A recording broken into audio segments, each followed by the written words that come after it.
కొంతమంది నాయకులు మా గౌరవ ముఖ్యమంత్రి మా డిప్యూటీ ముఖ్యమంత్రి అందరూ కూర్చున్న సమయంలో కింద కూర్చోబెట్టారని చెప్పి కొన్ని వాట్సాప్లలో దుష్ప్రచారం చేస్తున్నారు. మీరు గమనించాలి, అక్కడ స్వామివారి దర్శనం చేసుకుని బయటకు వచ్చినాక అందరూ కుర్చీల మీద కూర్చున్నారు. కాకపోతే అక్కడ ఉన్నటువంటి పరిస్థితి వల్ల ఆ కుర్చీ చిన్నగా ఉన్నది తప్ప మా గౌరవ డిప్యూటీ ముఖ్యమంత్రి గాని ఎండోమెంట్ మినిస్టర్ మా అక్క కొండ సురేఖ గాని కుర్చీల మీద కూర్చోవడం జరిగింది. కాంగ్రెస్ పార్టీ సంస్కృతి గల పార్టీ, అన్ని వర్గాలను అన్ని జాతులను కలుపుకొని అందరికీ పెద్దపీట వేసే పార్టీ.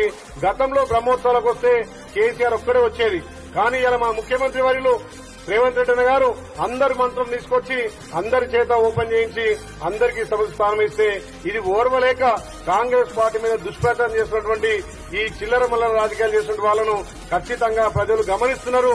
మేము ఎప్పుడున్నా అందరినీ గౌరవించి అందరికీ సంస్థ స్థానం ఇస్తాం కాబట్టి మా డిప్యూటీ సీఎం గారు బట్టి విక్రమార్క గారు కూడా అన్ని విధాలా గౌరవించడం, ఎవరికి కూడా అగౌరవం కలగలేదు. కావాలని సోషల్ మీడియా ద్వారా కొన్ని చిల్లర మన రాజకీయాలు చేస్తూ తప్ప ఇలా తెలంగాణలో మొదటి తిరుపతి అయినటువంటి యాదగిరిగుట్టలో మా ముఖ్యమంత్రి మా డిప్యూటీ సీఎం గారు మా మంత్రివర్గం కూడా స్వామివారి బ్రహ్మోత్సవాలను అంగరంగ వైభవంగా ఇలా ప్రారంభించారు. కాబట్టి యావత్ తెలంగాణ భక్తులంతా కూడా స్వామివారి దర్శనంలో పాల్గొని స్వామివారి సేవలో ఆశీస్సులు కావాల్సిందిగా ఈ చిల్లరమల రాజకీయాలు బంద్ చేసుకోవాలని చెప్పి మిగతా నాయకులకు కూడా గమనించుకోవాలి.